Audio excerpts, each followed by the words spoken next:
आदरणीय डीसी साहब और सम्मानित हमारे अधिकारीगण, आज 76वां स्वतंत्रता दिवस मनाया जा रहा है और कितने सौभाग्य की बात है कि हम 76 साल बहुत अच्छे से गुजार लिए।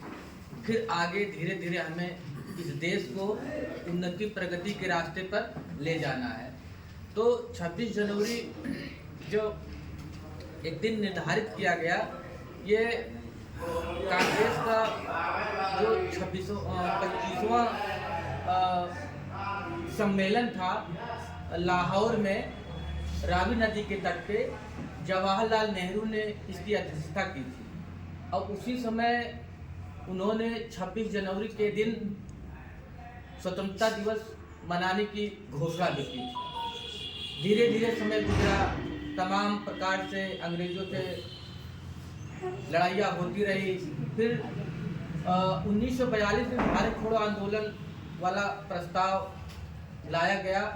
उस प्रस्ताव में तमाम उस समय के नेता गांधी जी, राजेंद्र प्रसाद, जवाहरलाल नेहरू, सरोजिनी नायडू, डॉक्टर राजेंद्र प्रसाद, इन लोगों ने ऐसे तमाम और नेता थे देश के, जिन्होंने सहमति जताई कि अब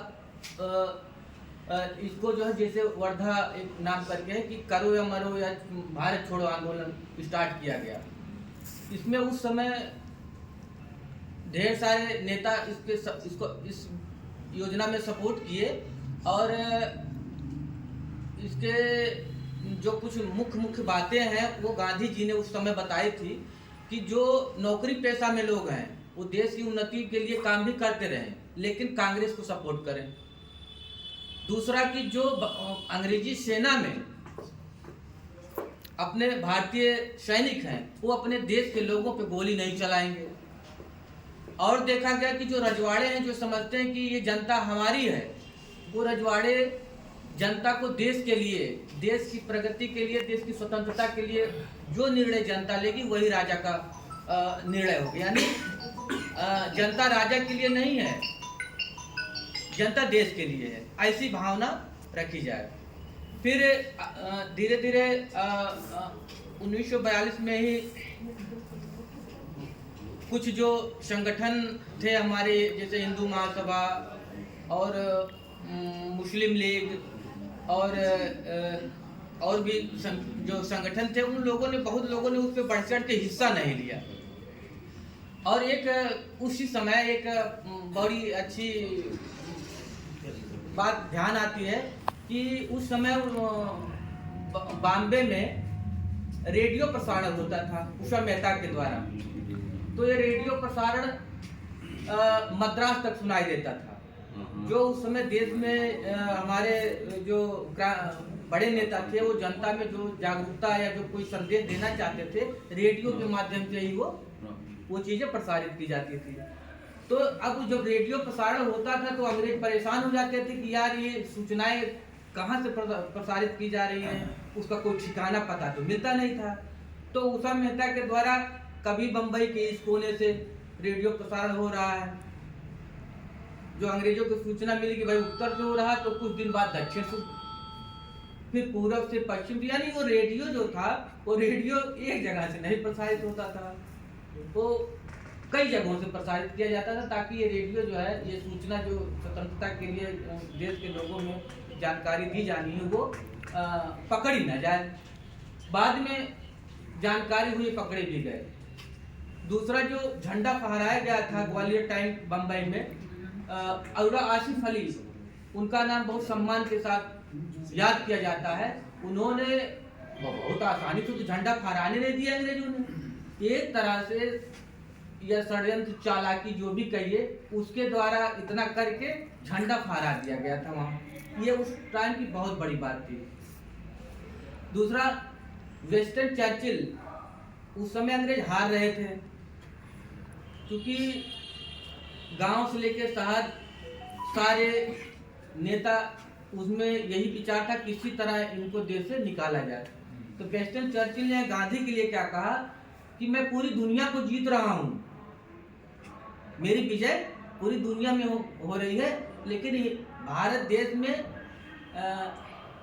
क्या था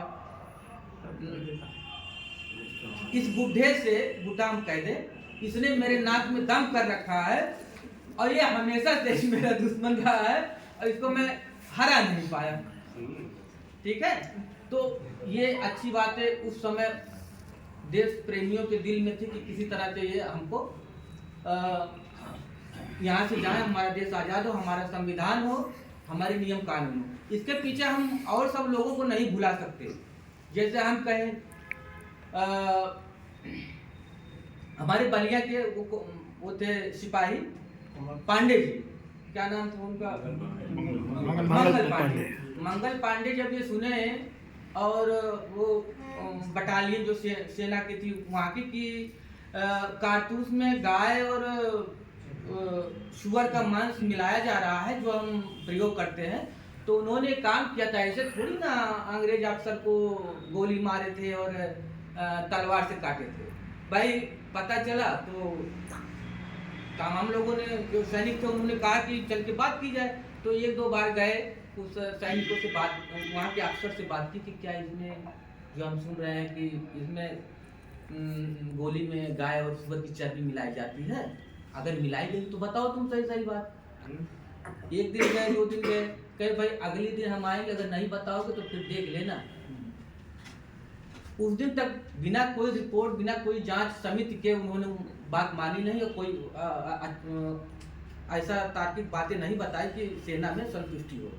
तो फिर उस दिन उन्होंने फिर एक अधिकारी को गोली मारा और फिर एक को तलवार, यानी दो लोगों को मारे। तो फिर वही कलकत्ता वहाँ से मेरठ से दिल्ली 1857 वाले, ये तो बहुत पहले की है बात। और फिर हम 1942 पे और इधर आते हैं 47।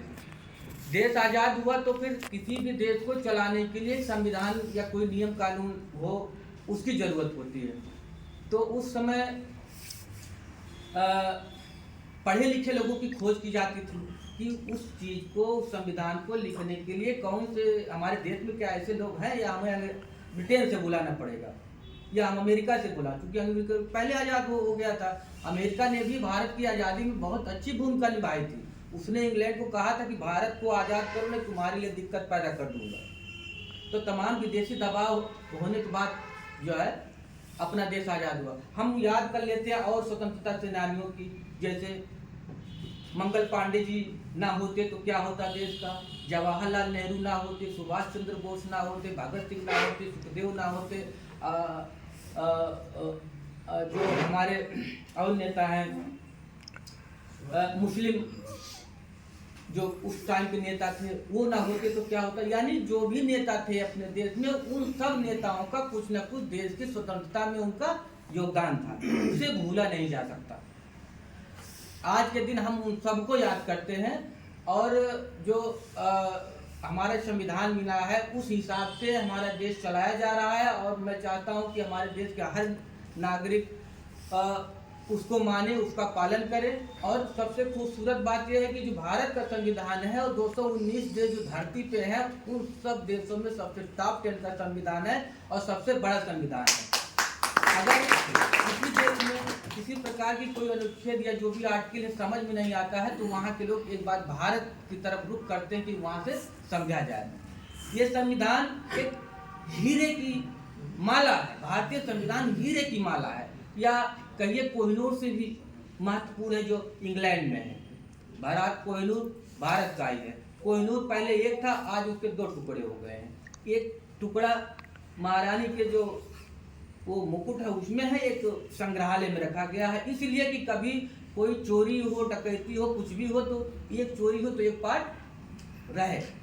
अच्छा, जो हम ये संविधान की बात, उस टाइम अमेरिका से, जापान से, ब्रिटेन से, ऑस्ट्रेलिया से जो भी उनके संविधान में अच्छी अच्छी चीजें थी वहां से ला के भारत के संविधान में डाला गया। बहुत अच्छी अच्छी चीजें जो थी वो सारी चीजें, समानता, स्वतंत्रता, बंधुत्व, भाईचारा और भी जो चीजें थी वो अच्छी अच्छी चीजें पूरी दुनिया के संविधान से लाके भारत के संविधान में डाल दिया गया। इतना बढ़िया संविधान तो दुनिया में कोई नहीं है। और इन्हीं सब बातों के साथ मैं आप सबको पुनः बधाई देता हूँ स्वतंत्रता की। जय हिंद, जय भारत।